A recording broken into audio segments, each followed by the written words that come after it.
temporada foi boa, mas é claro que o rebaixamento nos desapontou no final. Mas a minha expectativa é ir para o Cruzeiro, jogar sob o comando de um dos melhores técnicos do Brasil, que tem uma filosofia de sair jogando, manter a posse, e estou ansioso para estar nesse time, mostrar o que eu posso fazer e também vou tentar me divertir. No seu vídeo de anúncio, você vai falar em português?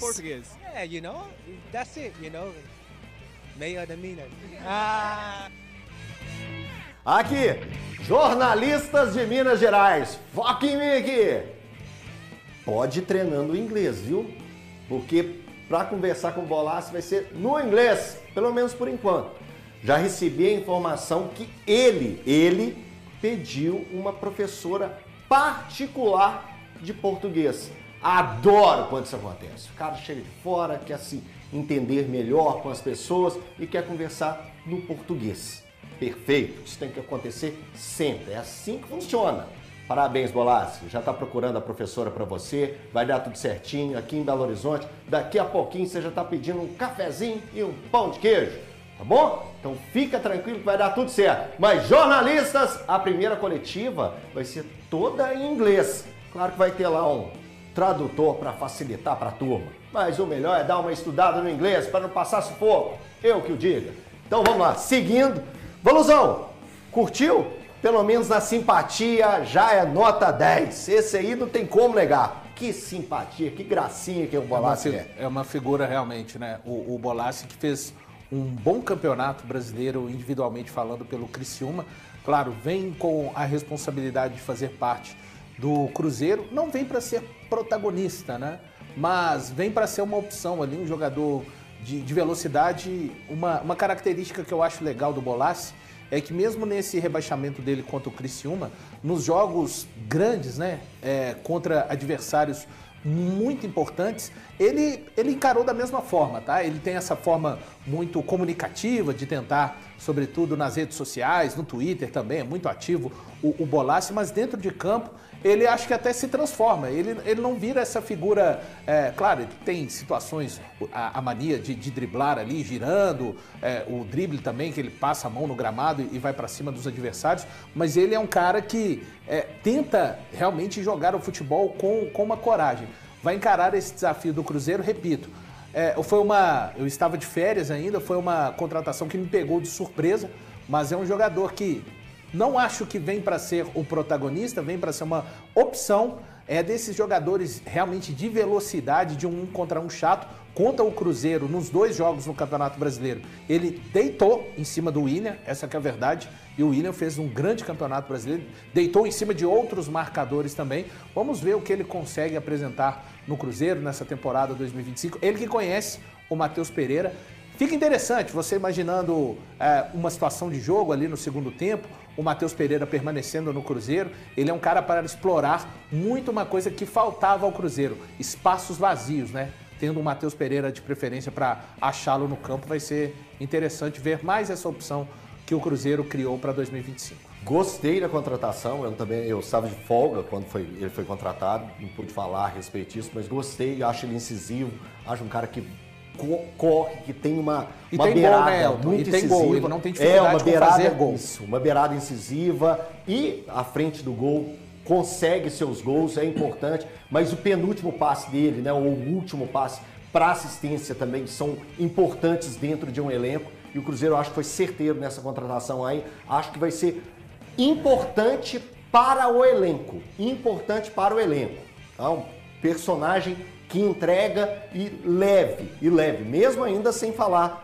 o português. Clarinha, gostou da contratação do Cruzeiro? É um nome que pode render para o Cruzeiro e já foi chegando com uma simpatia ali, né, nessa entrevista que a gente acabou de mostrar, de falar do melhor de Minas, né, colocando o Cruzeiro ali como o melhor de Minas na toda a simpatia dele. Sim, é muito carismático, muito simpático também o Bolassi, né, e é o que a gente vinha falando, né, o Cruzeiro tá se munindo de atletas não só que entregam em campo, como entregam fora também, né, entregam carisma, tem o Gabigol chegando também, vai vender camisa pra caramba, né, igual o HG falou.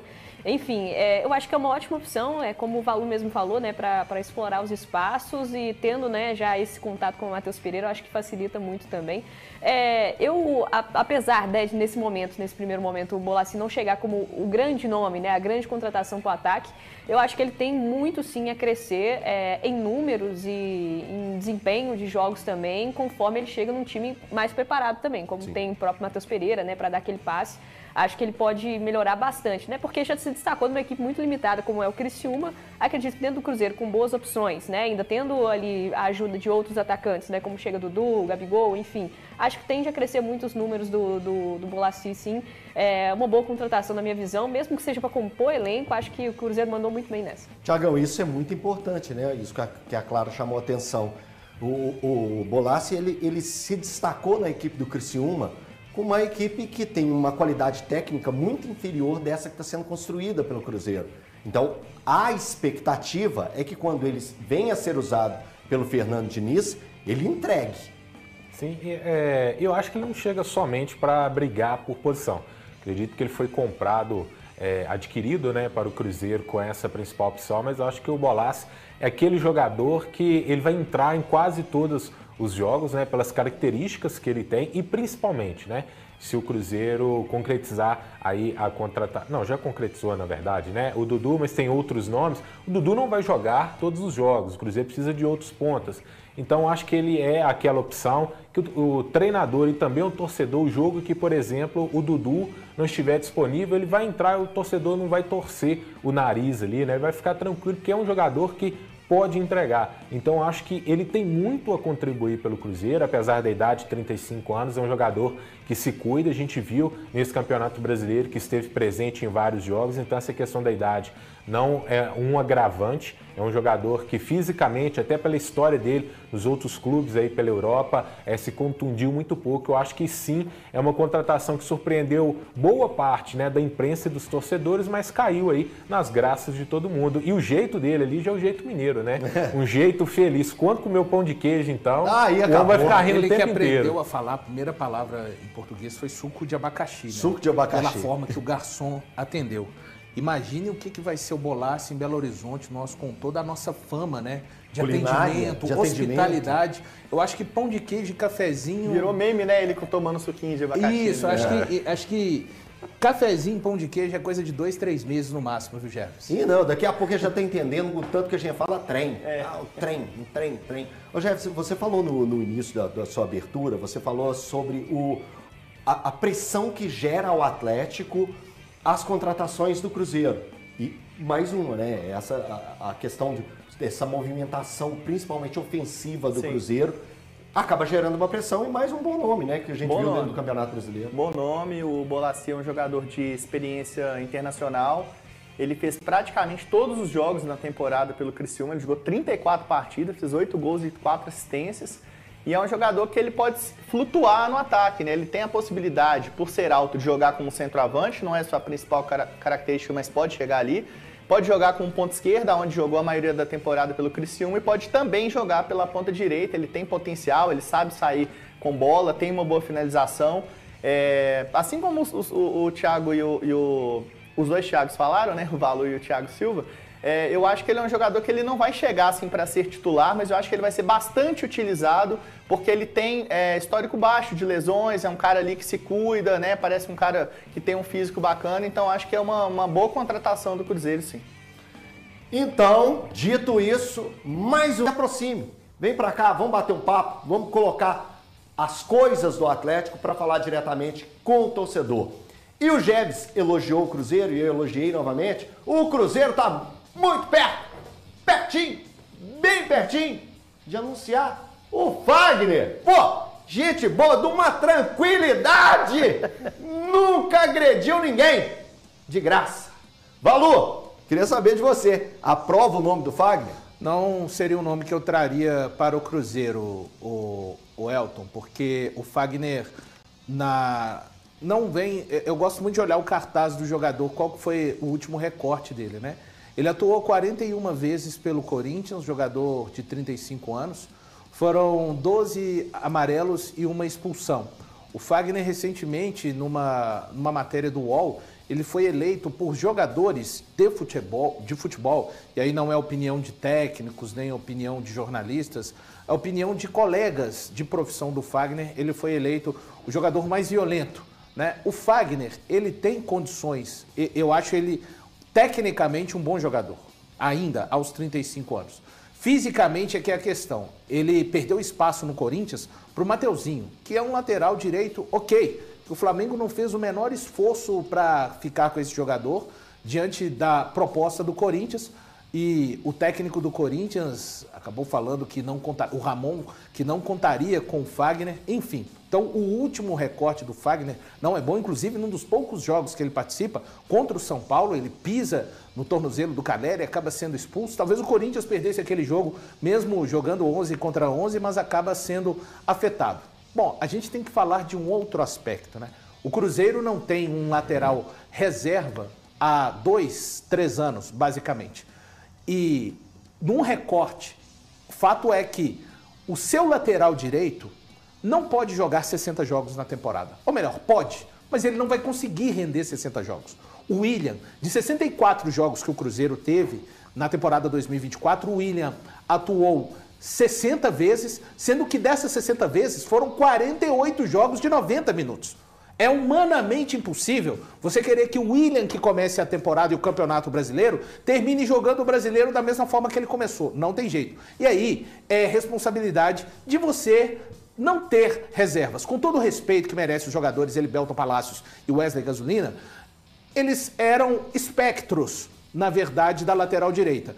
Tanto que, em uma das situações, o Ramiro chegou a ser improvisado como lateral direito. Então, nesse aspecto, quando a gente olha o que o Fagner é capaz de entregar querendo jogar futebol aos 35 anos, o Cruzeiro ganha, para mim. Porque, de fato, ele vai ter um lateral utilizável, para que o William não precise de se jogar da maneira que jogou nesse ano de 2024. É esperar para ver, Elton. Primeiro, parabéns pela pesquisa aí. Você fez uma pesquisa longa para pegar os 48 jogos de 90 minutos. A gente gosta de fazer esse tipo de exercício. Do William. Sim. Parabéns pela pesquisa. Eu Excel tá em dia, né? Eu gosto desses números. Esses números, assim, trazem muita coisa. Até para debate. Sim. Até para debater, esses números são muita coisa. São 48 jogos de 90 jogos minutos. De 90 minutos é muita coisa. E é isso que o torcedor não vê, né? Isso, o cara fazer 60 jogos na temporada. Exato. Porque muito torcedor, assim, claro, uma bolha de torcedores, você fala assim, o William não é mais aquele. Mas olha a informação do Valu. De fato, olha a informação não tem como do Valu. ser. É que às vezes a gente, no calor de rodada após rodada, a gente vai, a temporada tá desgastante para todo mundo, tá chegando aquele período. Mas a gente, pegando números frios, a gente comprova isso. Tiagão, então, na sua visão, tudo isso que o Valu colocou pra gente, na sua visão, o Fagner, ele tem esse entendimento que ele chega para ser um reserva ou para compor um elenco e ser importante ao elenco e não, eu estou indo para o Cruzeiro para ser o titular. Você vê essa possibilidade ou não? Ele entende que ele vai ser para compor esse elenco forte do Cruzeiro para 25? Então, eu acho que é sim para compor, né? Acho que para chegar e ser titular ele tem que jogar muita bola, tem a questão física toda. Eu não traria o Fagner também, viu? Tem alguns pontos que me preocupam, né? Você elevar demais a idade do plantel do Cruzeiro, um jogador de 35 anos, chega para ser reserva. Mas talvez essa opção de reserva não poderia ser o Doriva, com excelente lateral direito, estava na base do Cruzeiro, quem sabe não pode ser... Que o torcedor já pede na atual temporada, né? Sim, e eu acho assim, né, que tem muitos que falam, mas às vezes em um grande jogo ele pode não demonstrar um bom futebol. Mas aí você pode fazer a gestão do grupo, né? Pode colocar ele em jogos menores, Campeonato Brasileiro, para ir pegando essa rodagem e no dia que precisar, o garoto está pronto. Acho que o Cruzeiro, em algumas oportunidades, ele está perdendo as chances de aproveitar alguns jogadores da base, exemplo do Pedrão, que está indo para o Avaí. Acho que poderia ser um zagueiro, obviamente, para não ser o titular, ou a primeira opção no banco de reservas, mas sim para compor esse time do Cruzeiro. Eu acho que o Fagner vai chegar para ser um reserva, é um bom nome, né? Querendo ou não, mesmo não aprovando aí, eu acho que é um bom nome para colocar nesse plantel do Cruzeiro. O plantel ganha em experiência, Mas eu ainda coloco essa questão. Acho que talvez você dar oportunidade para o Doriva rodar o garoto seria aí um nome oportuno para essa reserva do Cruzeiro. Clarinha, essa questão que o Valu trouxe muito bem também na sua fala, do Fagner ter sido apontado como um jogador desleal, violento, pelos próprios jogadores, você acha que isso tem algum tipo de peso? É algo que você torce a cara quando você olha para o Cruzeiro, está contratando, fala, pô, vai contratar aquele cara que lenhador. Como que você tá vendo? Ou você tem um ponto de vista um pouco diferente do que os meninos colocaram? Eu acho preocupante, assim, eu não gosto desse estilo de jogo, pessoalmente, acho feio, a gente tem alguns lances, né, memoráveis aí do Fagner, né? Com o próprio Zarate, né? Outro dia. Sim, assim, eu pessoalmente não gosto, acredito que muita gente concorda comigo. Assim, eu acho que o caso do Fagner é interessante, porque o Cruzeiro, claro, né, queria trazer jogadores experientes para montar esse elenco de 2025, e eu acho que trouxe no ponto que precisava, que é o ataque. Acho que o ataque do Cruzeiro necessitava, né, desses medalhões, esses atletas com mais finais na carreira, atletas mais experientes. Acho que é um ponto acertado, mas para lateral, eu acredito que a melhor opção seria um atleta jovem, com potencial de revenda, até porque o Willian já é dono da posição. É como o próprio Thiago e o Valu falaram, chega para ser reserva. Né? Enfim, eu acredito que ter um atleta como Fagner, experiente, né, que tem esse histórico, né, de ser um jogador um pouco mais violento, pode em alguns momentos ser positivo, mas eu acho que no contexto geral seria muito mais valioso para o Cruzeiro nesse momento ter um jovem nessa posição para brigar ali com o Willian às vezes, né, por esse lugar. Não que o Fagner não vá brigar, mas assim, por questões de evolução mesmo, né? De ter um lateral que vai evoluir. Também. Exato. De ter, você sabe, até porque é por empréstimo, né? Ele vai voltar. Então, assim, se você tivesse um jovem ali com um potencial, né? Ter surgido futuramente, né? Pudesse se desenvolver, brigando por vaga ali com o Willian, eu acho que seria muito mais proveitoso para o Cruzeiro. Eu acho que em termos de experiência, o ataque já está bem firmado com isso. Jesus, eu vou te complicar agora. Lá vem. O torcedor atleticano, você como torcedor atleticano declarado que sempre vê alguns jogadores assim, esse jogador é a cara do Galo. Sempre vê alguns jogadores assim, do pé dividida, suja a roupa toda, isso. O Fagner era esse tipo de jogador, que é a cara do Galo? Se você for pegar pelo lado de raça, de entrega, ele tem sim essas características, mas é um jogador que, assim, até complementando o belo levantamento que o Valu fez, o Fagner ele fez 41 jogos na temporada passada, e se você for pegar a minutagem dele, que dá mais ou menos 2.800 minutos segundo o Transfermarkt, ele fez 31 jogos com 90 minutos. Então, assim, é quase metade aí do que fez o Willian, por exemplo. Sim. Né? Mas, assim, eu acho que o Fagner é um jogador que ele já teve passagens muito boas, inclusive até sendo lembrado várias vezes como o principal lateral brasileiro da seleção. Né? Sim, assim, ele foi para a Copa do Mundo joga de 2018. 2018. Ele sempre era lembrado como o principal jogador da posição no Brasil. Mas eu acho que esse aspecto de ser desleal, inclusive ele ganhou até concurso aí do jogador mais desleal, apontado pelos jogadores que vocês mencionaram. Eu acho que isso é uma coisa que soa muito mal, porque isso aí você está falando da profissão do cara, né? Uhum. Nós não estamos falando de aspectos subjetivos, a gente está falando que os próprios colegas dele falam, não, esse camarada é um camarada desleal, é um camarada que a gente não gosta de enfrentar, mas tecnicamente não acho mau jogador não. Ele perdeu espaço para o Mateuzinho, porque o Mateuzinho realmente, né, ganhou bastante, um jogo bastante voluptuoso, né, um jogador bastante agudo lá no Corinthians, mas para a reserva do Cruzeiro é uma boa contratação, não acho ruim. E eu não acho que ele é raçudo, eu acho que ele é desleal. Raçudo para mim é o Júnior Alonso, eu acho que é os dois. O Lucas Romero, que são jogadores que a raça é diferente do desleal, né? A bola não perdida. Muito diferente. É aquela bola que o cara vai para não perder ela. O Fagner, ele tem inúmeros lances. Thiagão, ele tem entrega. Eu acho que ele entrega, ele é um cara dedicado, é um cara de muita vontade. Senão ele, cara, ele não chegaria na Copa do Mundo. Mas assim, cara, a entrega ainda é diferente da raça. Eu entendo o ponto que você está querendo, mas eu acho que coloquei como jogador raçudo, eu acho o Fagner, ele é um excelente lateral tecnicamente, mas ele é muito desleal. Tem uns lances do Fagner, assim, que são um absurdo. Existem compilados, né, no YouTube, inclusive, dos lances do Fagner. Agora, a carreira dele, pra mim, e aí eu respeito, não é porque está no Cruzeiro, se tivesse no Corinthians, ele pertence ao Corinthians, a carreira dele não é somente isso. Não, e eu penso que enquanto o jogador ainda está ativo, ele tem um grande desafio na carreira neste momento. Ele só assim como o Cássio, ambos só saem do Corinthians porque estão em baixa. Senão eles não iriam parar no Cruzeiro. Então talvez essa ascendência positiva, deve ter muita amizade com o Cássio, não sei, com certeza fez contato com o Cássio para vir para Belo Horizonte, dentro desse aspecto que disse o Geves, por exemplo. Se ele aguentar jogar, ficar disponível para 25, 30 jogos, excelente. É sinal que o Cruzeiro... eu acho que, assim, o Cruzeiro não colocou fé, e aí são os 3 técnicos que passaram durante esse ano de 2024, desde o Larcamon, passando pelo próprio Seabra, conhecedor profundo da base, e Diniz, de lançarem um jogador para serem uma opção confiável ao William. Para mim, claramente, o Diniz não quer essa opção. Ele quer um jogador que, pela experiência, ainda que tenha todo o retrospecto de expulsões e de entradas desleais, o Fagner, se ele estiver com a cabeça voltada para jogar futebol, ele é um jogador que você vai colocá-lo no lugar do William durante o jogo e que, ok,